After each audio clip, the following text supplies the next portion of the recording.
What is up, everyone? I am Markus Trivedi here on the Game Time Sports Network show. Today we have an MLB trade deadline special with me and Ryan Schlesinger. We'll be recapping the previous trades that have happened so far in the deadline, and I'm assuming there will for sure be some current trades that'll still be going on. Dylan Cease has still yet to be traded.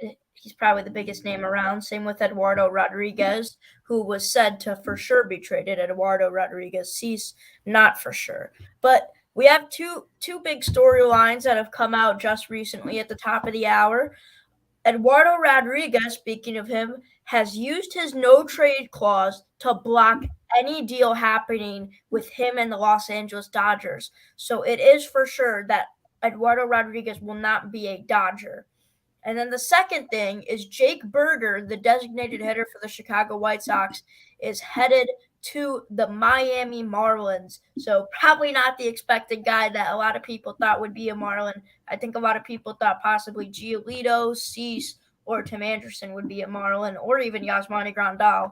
But it will be Jake Burger that's a Marlin. But the Marlins will give up their fourth top 30 prospect in the MLB pipeline. Also, their second best pitching prospect being Jake Eder, the left-handed pitcher in Double-A. He'll be dealt to the Chicago White Sox for Jake Burger. So, Ryan, as a Marlins fan, what do you think about this deal with Jake Burger and the Marlins? I think it's a really good trade for the Marlins, and you said that most Marlins fans did not expect this to happen, but you're completely wrong with that statement because I actually said that I think the Marlins should get him. I said that on 3 different tweets, which I retweeted Maybe both of them besides on my you, I don't Twitter. know. There were a lot of Marlins fans mentioning that the Marlins should buy low on Jake Burger, but I really wanted him because the Marlins don't have a lot of power in their lineup, and they have a lot of good contact guys who just have really low strikeout rates, and which is good. It's good that they have that, but they need another power bat because they're one of the worst teams in the league in terms of hitting home runs. And Jorge Soler makes up for 25% of the team's home runs, and he's not even the league leader in home runs. So I really like this trade. Jake Burger strikes out a ton. He's got flaws in his game, but the Marlins can afford to have a guy like that when they have so many guys who are good contact hitters but only really hit singles. So now Jake Burger and Jorge Soler, two great Marlins power bats, combined with Jazz Chisholm coming back off the IL. He played his first game last night. So now you have 3 guys who are capable of hitting a ton of home runs. 330+ home runs in a season, guys. When if all 3 of them played 162 games, they would all by far reach over 30. Burger and Soler are very close to having 30 home runs, and Jazz isn't going to reach 30 home runs, but when he's healthy, he has 30 home run type power. It's just he's always injured. He's already had 2 pretty lengthy IL stints so far this season, turf toe, and then the oblique, which he recently recovered from. But then Jake Eder, you give him up. Everyone pretty much knew that the Marlins would be trading Jake Eder at the deadline. Their top pitching prospect and one of the only Marlins prospects that's drawing interest. So I don't mind it. I expected that Jake Eder would be traded. That was the price for Jake Burger. The Marlins were willing to pay it. So I think it's a W for the Fish. Okay. Well, what I was seeing from analysts and stuff, it seemed more like the Marlins were targeting either Cease or Giolito at the starting pitching position because I don't know if Edward Cabrera and Johnny Cueto cut it for you guys come September, October, and November. But either way, I personally do think for the Marlins' sake, it's a good deal that they got Jake Burger. And analyzing it more, who doesn't want Jake Burger on their team? Fun name and a lot of pop to his bat, constant home runs. But either way, the White Sox are in rebuild now mode 100%, and I think Jake Eder's a good pickup for them. He's still young. He's only 24. His stats aren't anything great in Double-A right now, so there's no signs of him possibly being called up to the Charlotte Knights or anything else. I think he'll stay in Birmingham, but give him some time to develop. I believe probably around June, May, around sometime next season, maybe even by spring training if he's proved himself then. he'll be in AAA. And hopefully sometime near the end of next year or the start of this 2025 season, Jake Eder will be pitching for the Chicago White Sox. It's good that they added a lefty arm. Yeah, I agree. That's a good deal for the White Sox too, because they probably aren't too stocked up on lefties in their farm system. Most people aren't, but it's always nice if you could come across a lefty pitcher. You're mentioning that his stats don't look good on the season, but he's just having a down year. He's coming off a big injury, and but his minor league career stats 2.60 ERA. And he was also really good in college. So, like, he's just dealt with injuries, and that's why his stats kind of look a little weird. But he's a lot better than what his stats show from this season. He's from Vanderbilt. He was the Marlins' fourth-round pick in 2020. And, yeah, he is a really talented player. And I disagree with what you said about him staying in Double-A. I don't know what the White Sox Triple-A team looks like, but I definitely think that I definitely think that Jake Eder could cut it at this point in the season. He's already 24. I think he could make the cut and get into the AAA roster because the White he's Sox already 20. He's not super young. He's 24. Well, I mean, the White Sox like to put a lot of their guys in Double-A.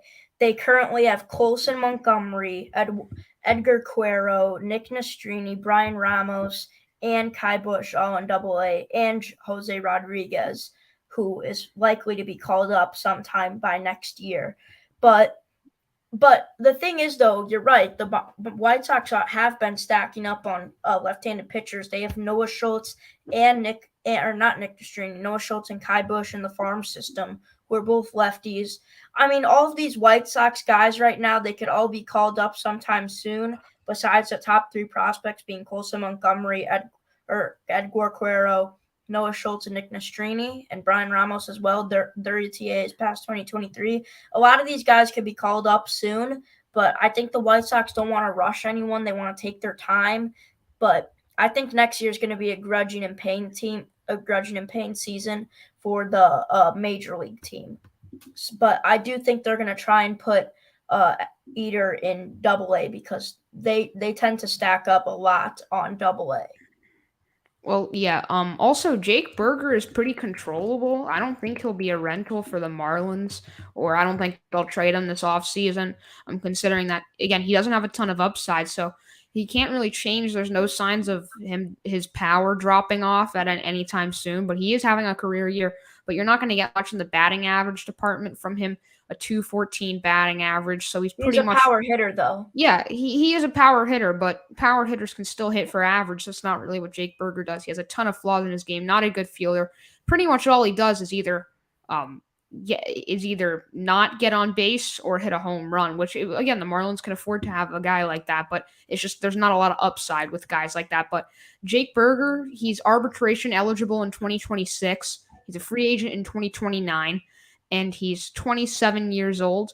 I also, again, I really called this move because this was a guy who I expected the Marlins to get, and I think I was, out of everyone on Marlins Twitter, I was most in on him. And it ended up that the Marlins didn't get any of the guys that everyone else wanted, and they got Jake Burger. I even wrote an article on Jake Burger as a Marlins trade target on my Substack. Like, I really predicted this move, so I feel pretty proud right now.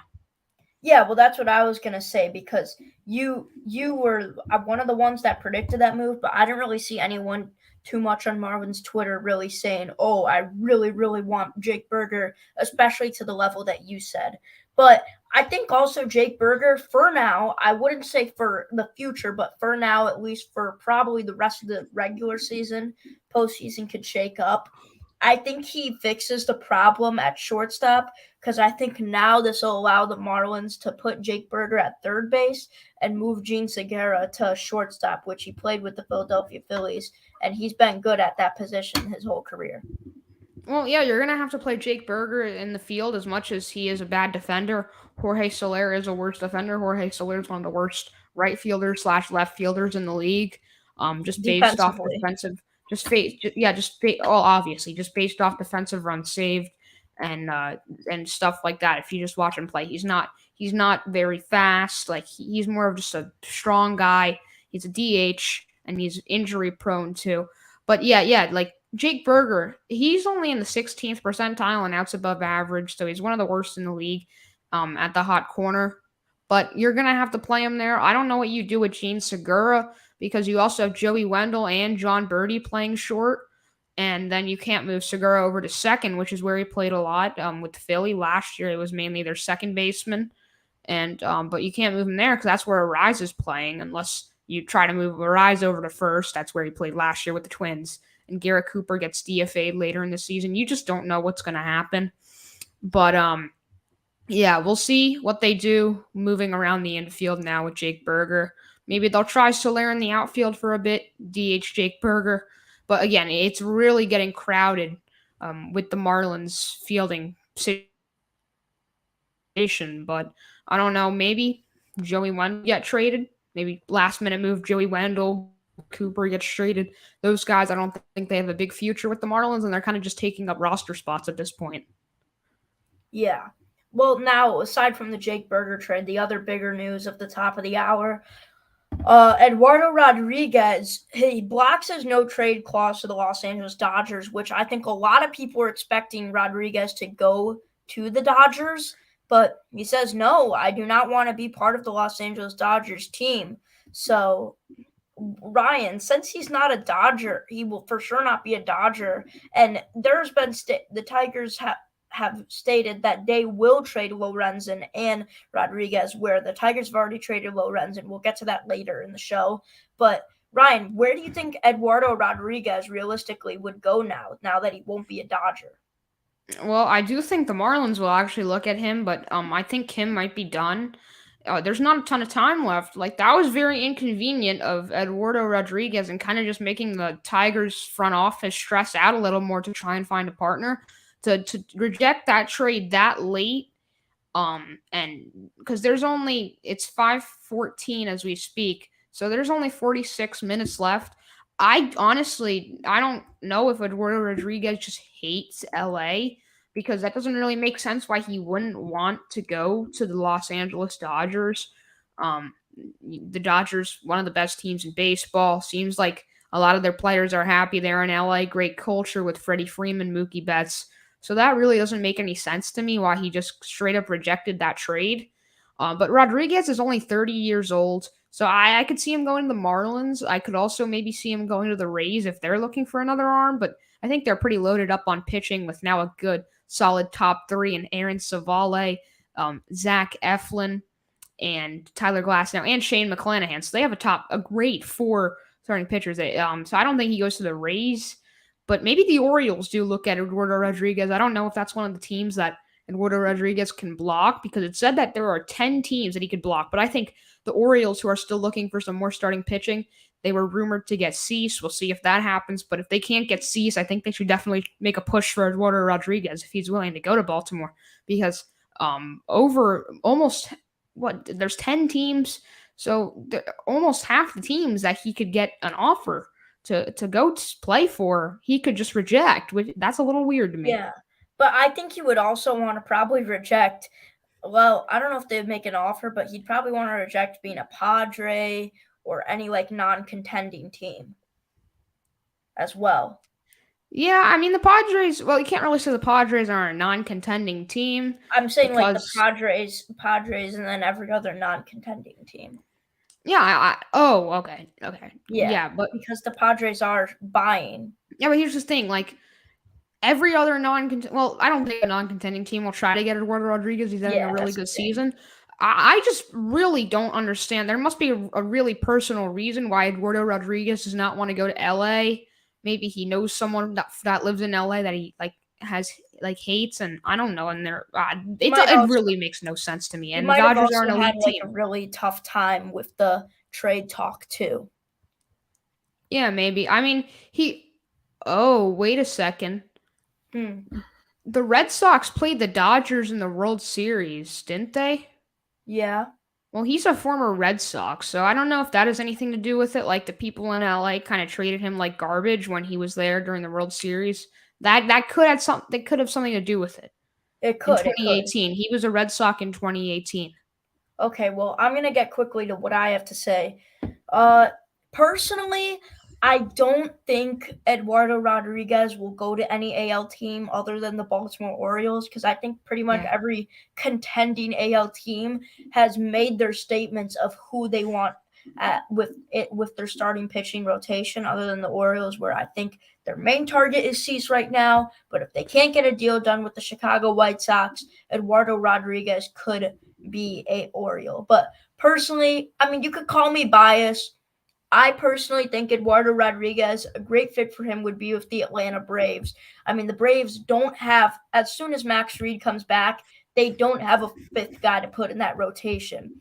The Atlanta Braves have been playing the whole season, and mind you, they have the best record in the MLB with a three-man rotation consisting of Charlie Morton, Spencer Strider, and Bryce Elder. You can look at the stats. No one else has pitched more than like 5 games with the Braves this season starting. And Max Fried will be back soon. So, I mean, they really need to add that fifth guy, which they haven't done. What the Braves have done is address their other two needs, getting a backup middle infielder that is not named Charlie Culberson, being Nicky Lopez, which I think is a good deal. I also think getting Brad Hand, I mean, I think he'll work out with the Atlanta system. He is, I mean, he's called the bad hand for a reason, but I think he'll be fine in the Braves system, considering what we've been able to do with Pierce Johnson so far as well. But I Wait, think hold those up. two. Brad Hand's going to be in the minors for you guys?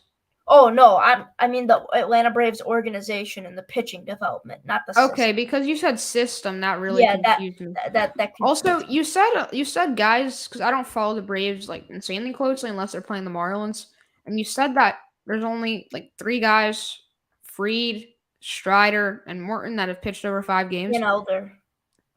Is Freed Mike actually. Soroka is Mike Soroka injured again?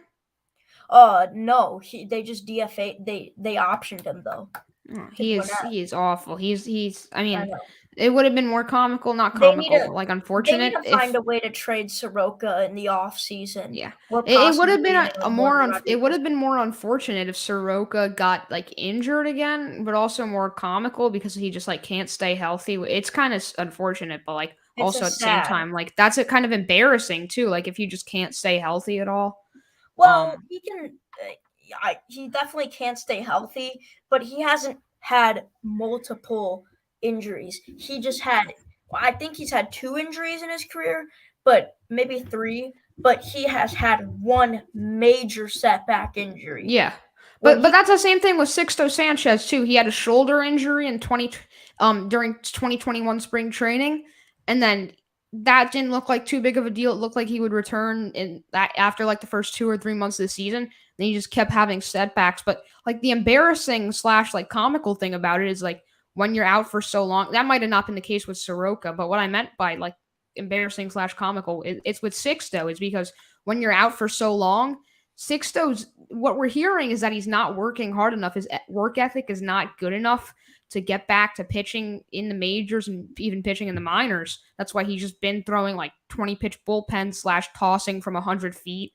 And that's been the injury update for the past 3 years with Sixto. And like he's barely even injured anymore. He just doesn't work hard enough. It's weird. Yeah. Well, with Soroka, I don't think it's that. It's just when he blew out his elbow, he's never going to be the same pitcher again because the injury has just set him back. So he's not anymore what the Braves originally drafted him for and were looking for him for. But either way, I think Eduardo Rodriguez would be a good pickup, and I think Soroka needs to be. I think Alex Anthopoulos needs to find a way to trade Soroka soon. Maybe not at the deadline, but in the offseason next year. Also, Yeah. the White Sox are getting Luis Patino from the Rays for cash. Not a big deal at all, but it's a deal. Oh, So Luis Patino. I haven't heard about him in a while. I'm pretty sure he used to be. I'm pretty sure he was traded by the Padres to the yeah, Rays.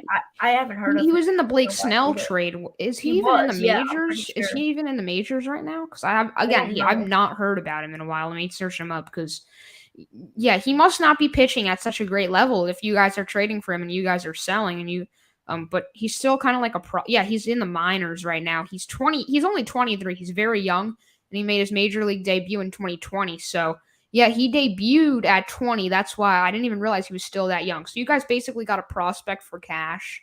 Yeah, he Um, has potential. yeah, I think you guys could turn that into something good, but you guys are just loading up on pitching prospects. Well, Patino, not a lefty, like how he's not a lefty like how Eater is, but you guys are still trying to load up on pitching. Yeah. For instance, yeah, well, Nestrini's not a lefty either. But for instance, like Patino, he's been in the MLB before. He'll be in AAA. He'll be with the Charlotte Knights. They're not going to put him in Birmingham because when we put guys in Birmingham, those are our best prospects that we want to get developed. And typically, it does take them a little bit of time to get to AAA. It's happened with Eloy Jimenez, happened with Yohan Moncada, happened with Luis Robert Jr. It's happened with practically everyone. But either way, so speaking of starting pitching, the three guys on the bottom of our screen, I believe those are the only three guys who got traded today, starting pitching wise. I Justin, think yeah, Scherzer was yesterday, and that was the other relevant starting pitcher. I think those were all checked. I'll look through Rosenthal's Twitter one more time. yeah, but But I I believe, believe, yeah, there wasn't a ton of starting pitchers. There were a lot of relievers: Brad Hand, Andrew Chafin. Yeah, I think Lorenzen, Verlander, and Rich Hill were the only three guys. So that's what we'll talk about. yeah. So three big deals. The biggest one, well, Justin Verlander going back to Houston, where he's had major success with. Also, I don't know if people are going to remember that Justin Verlander played with the Mets by the time he retires. There's going to be a lot of people that are going to forget he played with them. Yeah, It's probably it's if like the most Immaculate Grid is still yeah popular. yeah. I mean, but it is like the most irrelevant time of his It career. can you hear me? Yeah, I think I'm lagging out. Am I still no, there? I can.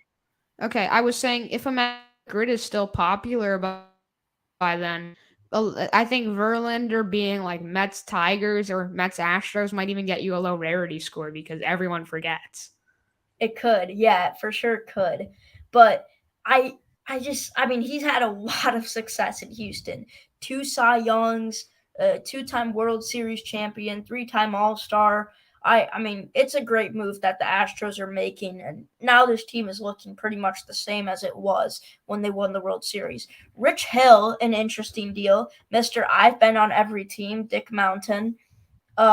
He is going to the San Diego Padres with his teammate G-Man Choi, who has for sure bounced around the league ever since his big year in 2020 with the Rays. But him and G-Man Choi will be going to the Padres. So the Padres, they make it clear they're not selling; they are buying. So Yeah. Ryan, I'll go to you first with the Rich Hill and G-Man Choi one because I think the Justin Verlander deal is explanatory. It doesn't really have to be explained other than we could head to the prospects that the Astros gave up, and the Mets got. But speaking of Rich Hill and Ji-Man Choi, what do you think about that trade, and what do you think about the San Diego Padres buying, considering they don't have that good of a shot at a wild card spot versus other NL teams? Yeah, well, I'll start off with G-Man Choi here, who was kind of in the shadow of Rich Hill in this deal. But G-Man Choi, he provides the Padres had this weird situation going on. I didn't even realize it until like a few days ago, but Jake Cronenworth has been playing first base, and he is a second baseman. That it's just kind of weird to me that he's playing first. But now he won't really have to play first base too much because the Padres got G-Man Choi. Don't know if he'll be like an everyday starter type of thing, but they have That's G-Man Choi. They have G-Man Choi in there. He hasn't been hitting this season. He hasn't been hitting like an everyday starter. 205 batting average, 6 home runs, 91 OPS plus. So he's been like a below average hitter. But that's actually no, that's only in 73 at bats, already 6 home runs. So like he does have some decent pop actually. Like he could hit like a 1 home run at like 2 home runs every 2 weeks, something like that. Um, and the Padres also getting another Korean guy, Ji-Man Choi, pairing with Ha-Seong Kim. Maybe that'll help out just like the clubhouse vibes in general. Now that they have two Koreans on the It team, that's makes the pretty South cool. Koreans. It makes the South Korean series. It probably gives that more Well, attention and they have too. Yu Darvish also. How could I forget Yu Darvish? So they Yeah, have, well, Yu Darvish is Japanese, but they have three Asian guys, which is pretty cool. But I'll also talk about Rich Hill here because I thought I wasn't sure what the Padres would do at the deadline.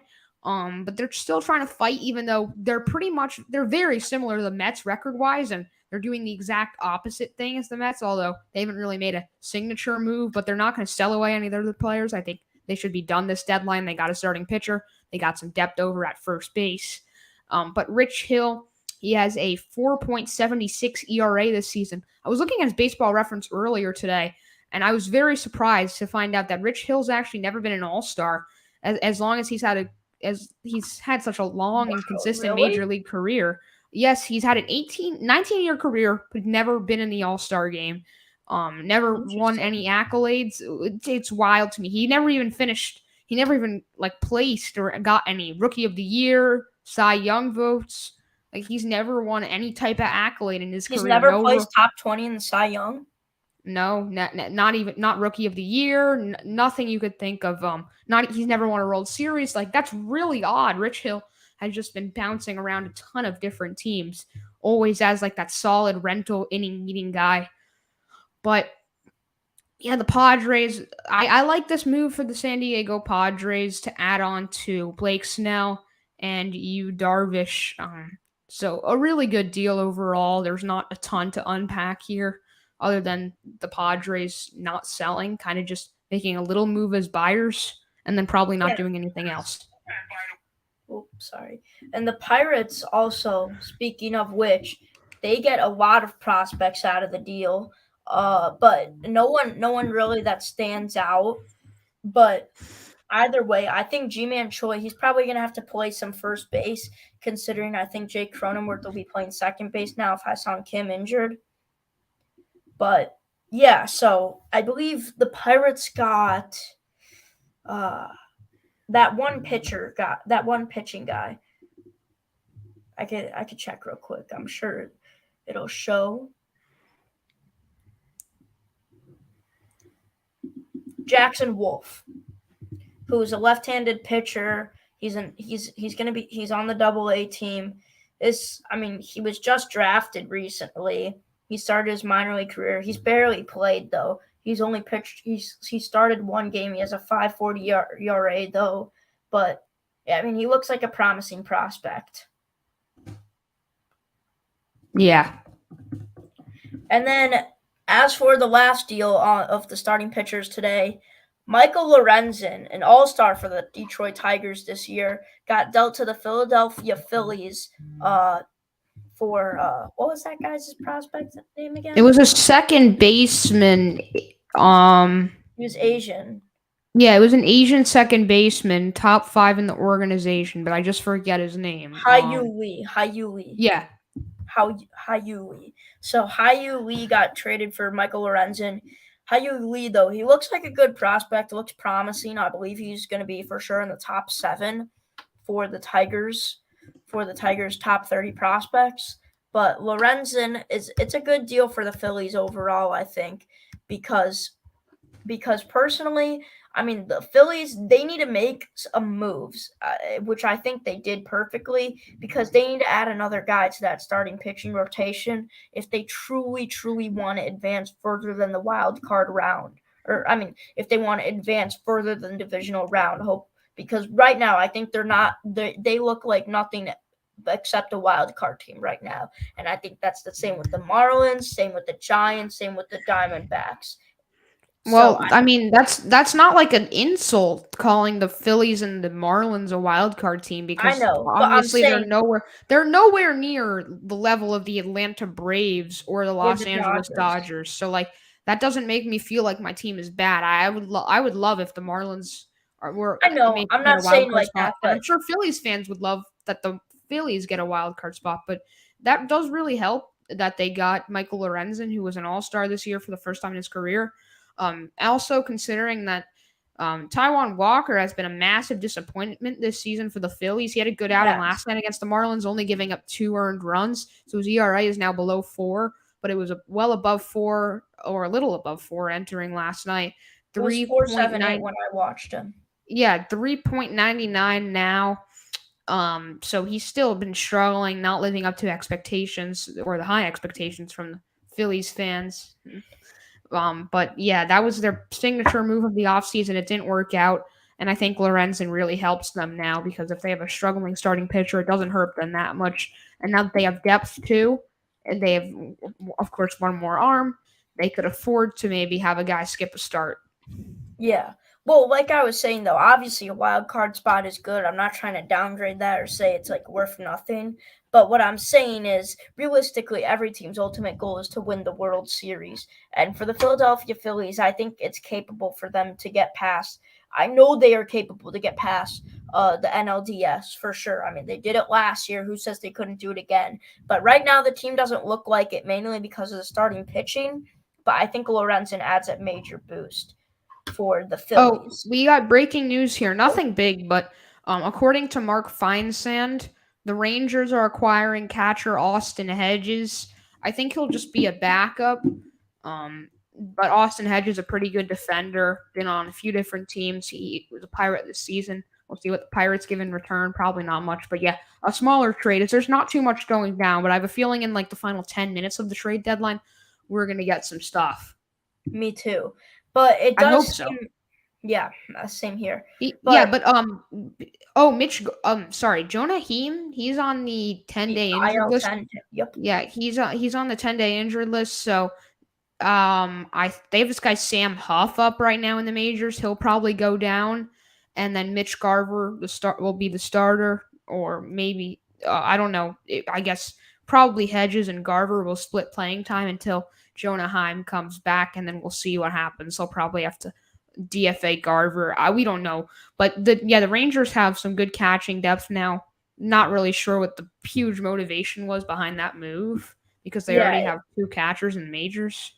It's mainly because Garver is injured. Or not Garver, because Heim is injured. So, yeah, Austin Hedges will probably be the backup catcher now for the Rangers. And will start now once he gets in Texas. But also, JT Realmuto is injured. He got scratched from Tuesday's lineup. He injured his hand. But speaking of Marcus, today's Tuesday. Yeah. Oh, it says always on the Underdog MLB tweets like Tuesday instead of today. But he got scratched from today's lineup because of a hand injury. Well, that's good for them. I mean, not good that he got injured, but that'll help the Marlins because he's kind of a Marlin killer, former Marlin. Yeah. Now he's kind of killing the Marlins a little bit. So Garrett Stubbs catching tonight. We'll see if the Phillies make a last-minute move now for a catcher too. Also, I wanted to bring this up. Elias Diaz, who was the All-Star Game MVP, is having a career year with the Rockies. Maybe some Coors Field boosted offensive numbers, but he has not been dealt at the deadline yet. So maybe the Phillies, we don't know if Realmuto will have to go to the IL. I don't think so.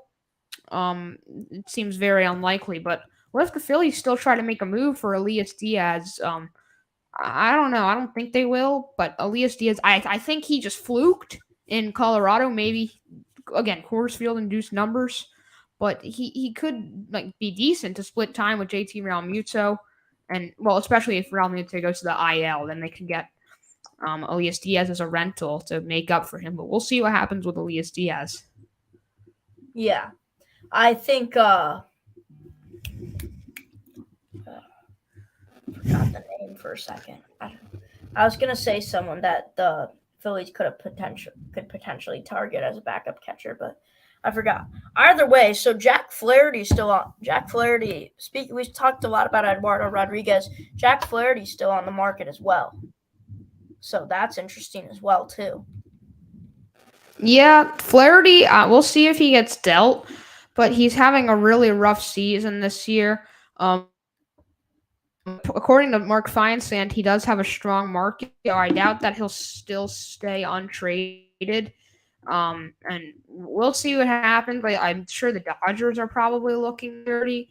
But Flaherty, a 4.43 ERA, and he's an agent. And we know the Dodgers don't like extending or paying for free agent arms. They don't like extending arms. They let go of Kenta Maeda. They bring pitchers. So. I would not be surprised if the Dodgers try to get Flaherty here, who will be Yeah, just a pure rental to eat up innings I because Emmett figured. Sheehan and Yeah, Michael Grove both shouldn't be in the majors right now. yeah, agreed.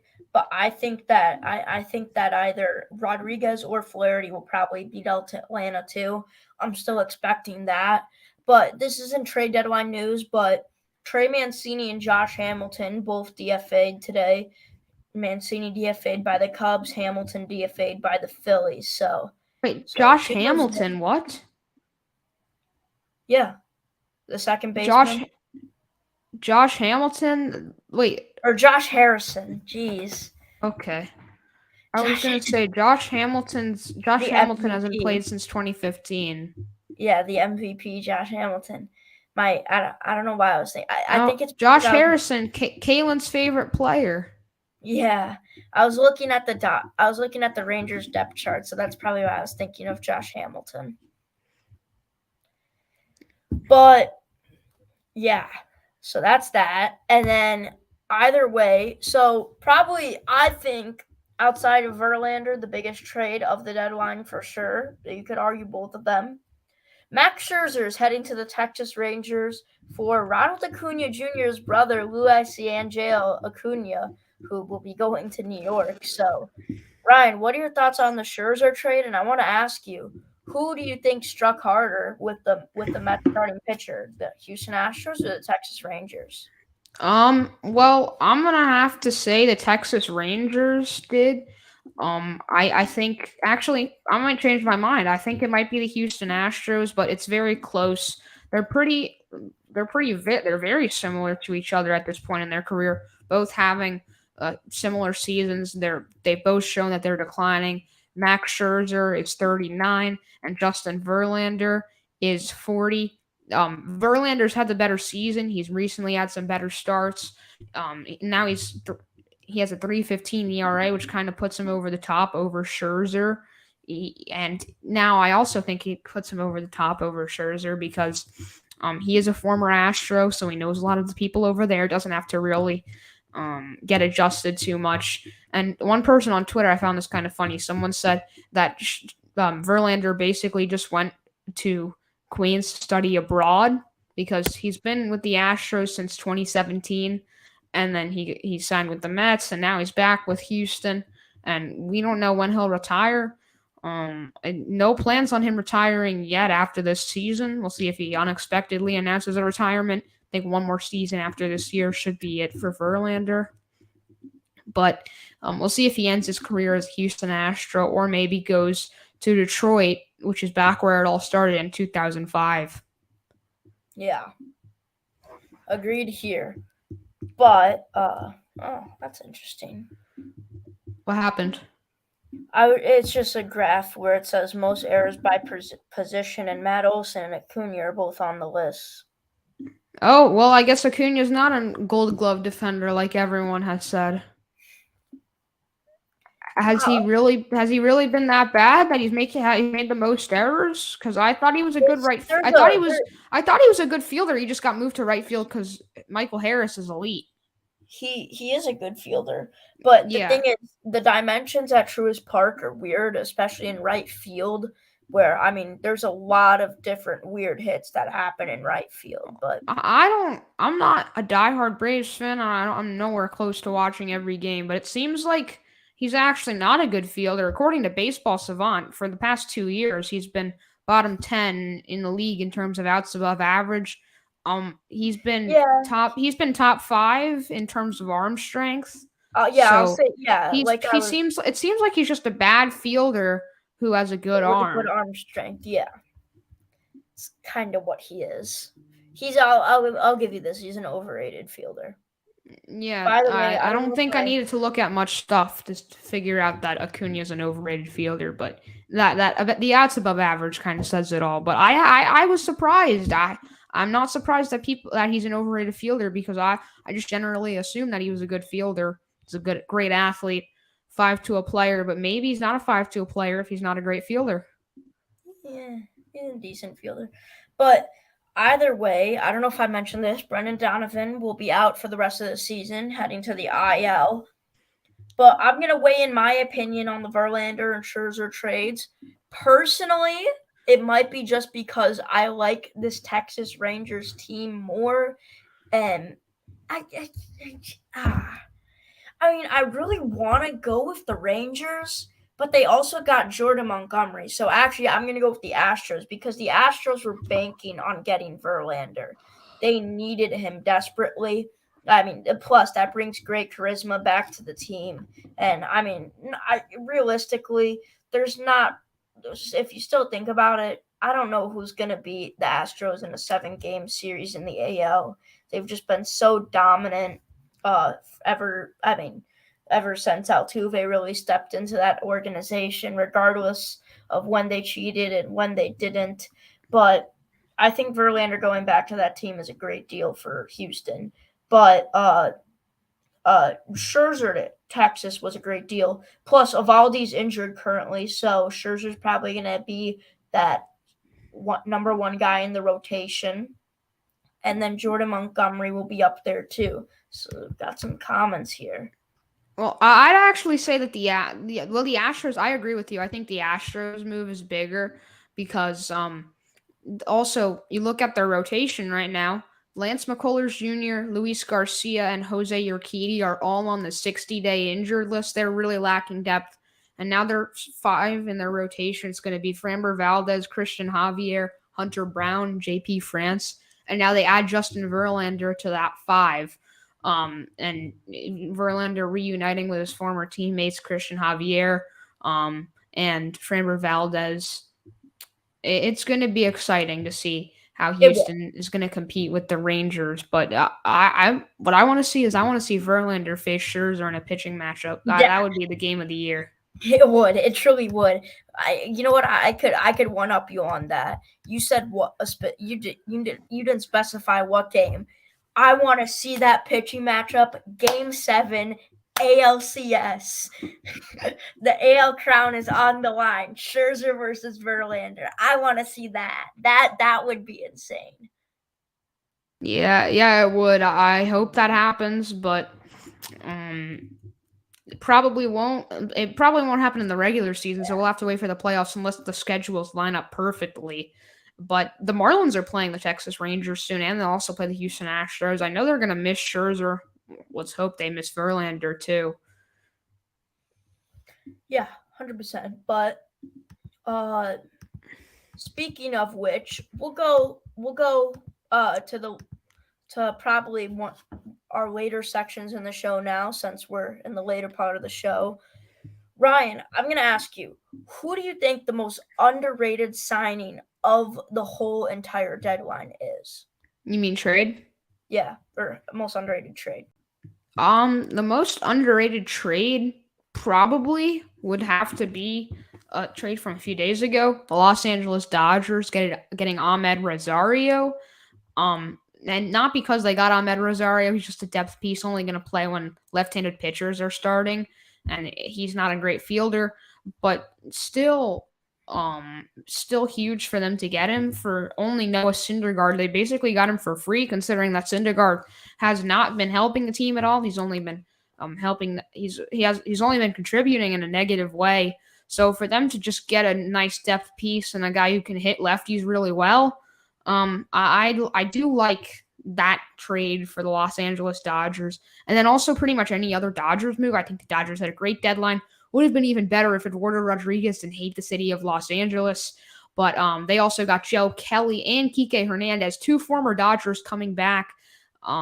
So joining Justin Verlander as some of the only players this deadline to reunite with their old team. So that was pretty cool. Kike Hernandez, just a plus in the clubhouse.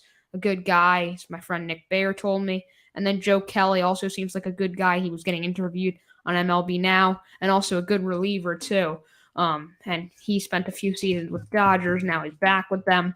So the Dodgers just added 3 depth pieces, but that's what they needed because they didn't need to have an exclamation point deadline because their team is already so loaded in the first place.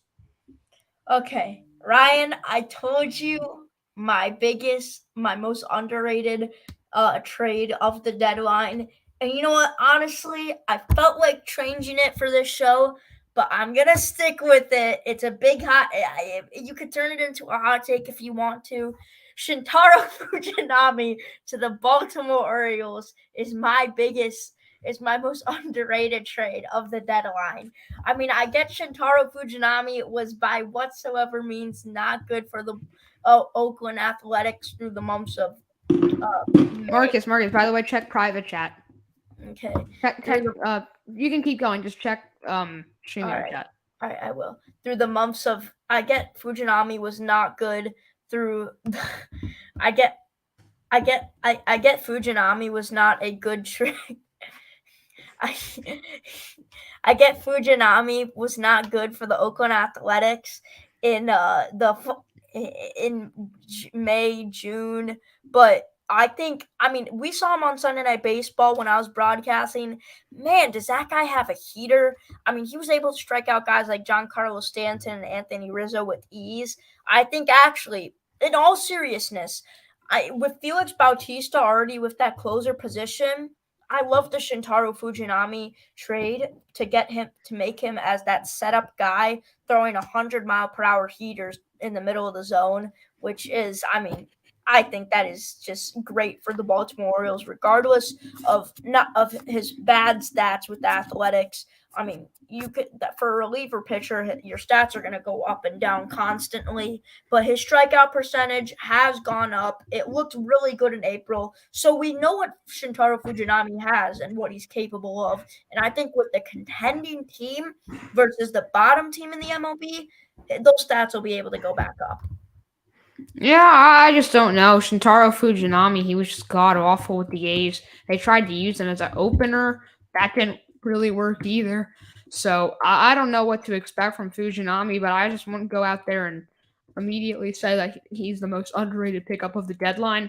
But definitely kind of just like a free pickup for the Orioles. They didn't have to give up much, but he has an 8 ERA this season. Like that kind of just says it all for you. Yeah. And he's not even in starting pitching role. If they tried to use him as a starting pitcher and he had success, then maybe. But he's going to be a long man out of the pen. So it's like, I don't know.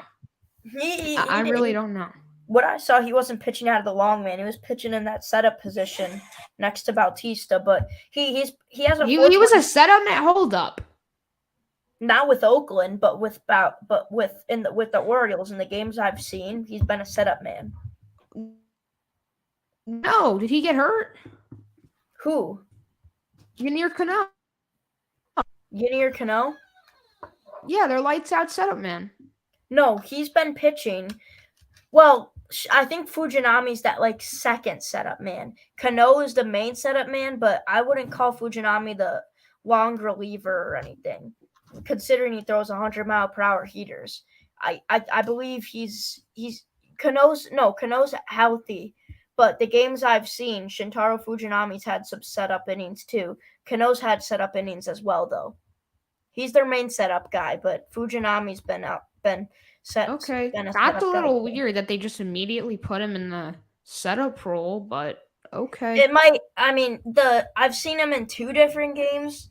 One of them, he was the two games that I've watched. He was in like the starting setup role, but that was also the Sunday Night Baseball game. And then the Orioles-Phillies game I was at, he was a setup guy, but Yennier Cano pitched whatchamacallit. Yennier Cano pitched the 8th inning and Fujinami pitched the 6th and 7th inning. Well, the Orioles are to acquiring Jack Flaherty right now from the Cardinals, so now that kind of closes the book on Eduardo Rodriguez. Per Ken Rosenthal, but that kind of closes the book. That closes the book on Dylan Cease and Eduardo Rodriguez, and also their news not too. Oh, you lagged out, Ryan. Martino, the Diamondbacks are going to get Tommy Pham from the Mets, so the Mets fire sale continues now. David Robertson, Justin Verlander, Max Scherzer, and Tommy Pham are all heading out. I don't know. Wait, who said? Oh, for Jeremy Rodriguez, 17-year-old shortstop. Wait, where's Pham going? He's going to the Diamondbacks. Who tweeted?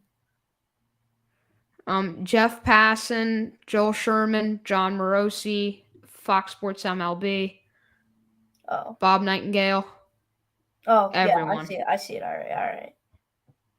All right. Yeah, so the D-backs get Pham and the O's get Jack Flaherty. So now the only starting pitcher left as we approach the deadline, we're 8 minutes away. All right. The only Well, player left Ryan, is Eduardo Rodriguez. Wouldn't that be crazy if Cease Eduardo still. Rodriguez Yeah, declines going to?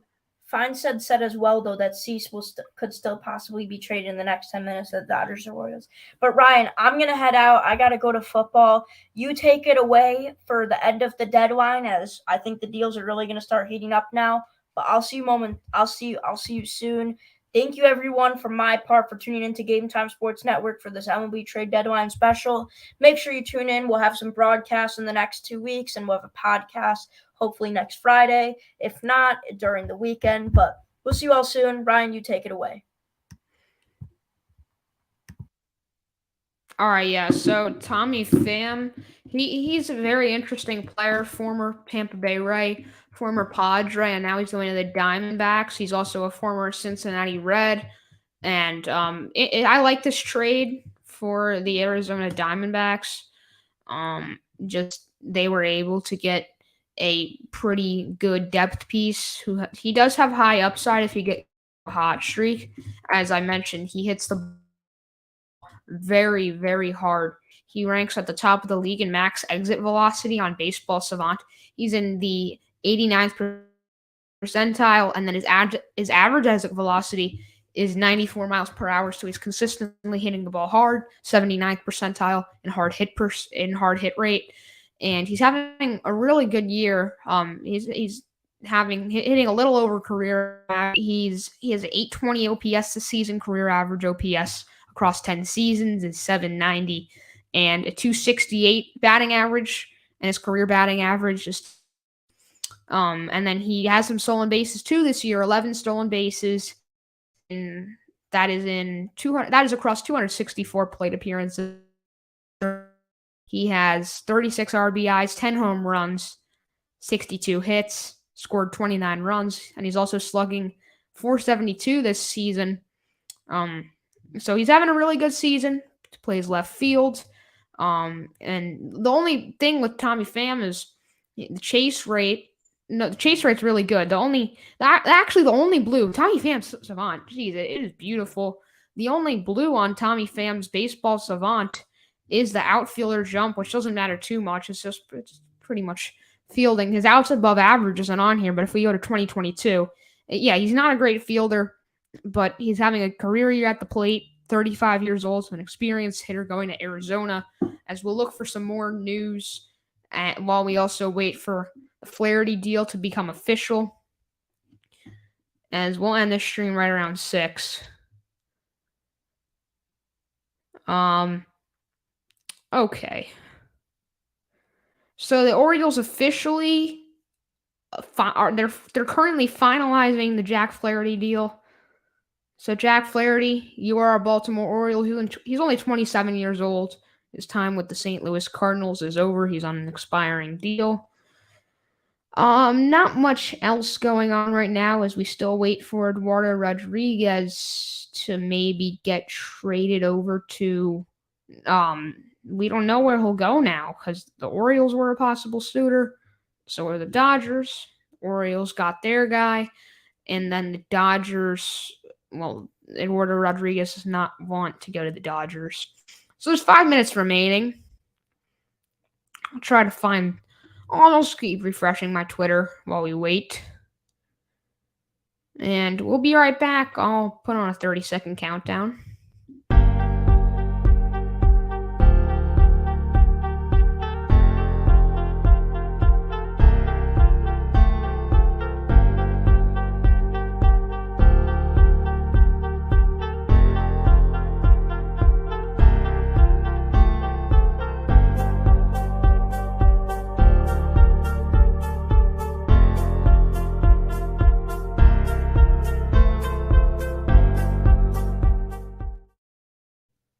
All right, guys, we are back. Just going to keep refreshing my Twitter until we wait. Pretty boring period now that Markus dipped. We got 4 more minutes until the trade deadline.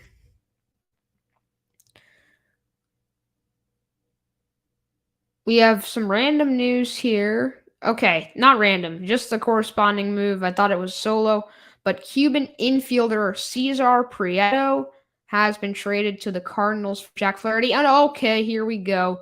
The New York Yankees are acquiring right-handed reliever Kenyon Middleton from the Chicago White Sox. And I'm going to be honest here, I don't know who Kenyon Middleton is. So let's search him up, break him down a little bit. Just seems like just a random White Sox reliever. And the Yankees are just trying to add some bullpen depth. He's been below average this year. 3.96 ERA out of the White Sox pen. He's 29 years old. Been around since 2017. Long-time Los Angeles Angel. He was an Angel for 4 years. Then a Mariner in 2021. A Diamondback 2022. And a White Sox for half a year this year. And now he will be going to the New York Yankees. But yeah, Cesar Prieto is going to the Arizona Cardinals. Let's see where he ranks in terms of the Cardinals' top 30 prospects. There's 2 more minutes until the deadline. He is he even in the top 30? He's not in the top 30, guys. Cesar Prieto is not a top 30 prospect, and he is, I think, all that it took to acquire Jack Flaherty. And we got okay. So the Phillies are closing in on a deal with Pittsburgh. Left-handed pitcher Bailey Falter for multi-position right-handed hitting infielder Rodolfo Castro.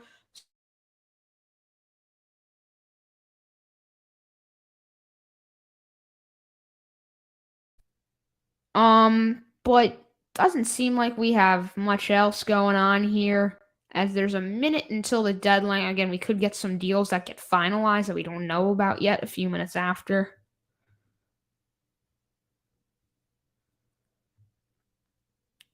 But I think we're going to end this stream. Thank y'all for tuning in to Game Time Sports Network. And I'll see y'all on the next edition of the podcast, or we'll do a live stream. Ryan Schlesinger signing out. Markus Trivedi signed out a few minutes ago. But yeah, fun trade deadline. Maybe not as much action as I would have liked. I think last year we had more action. Okay, Dylan Cease is staying in Chicago before we end it. Now we'll end it on that.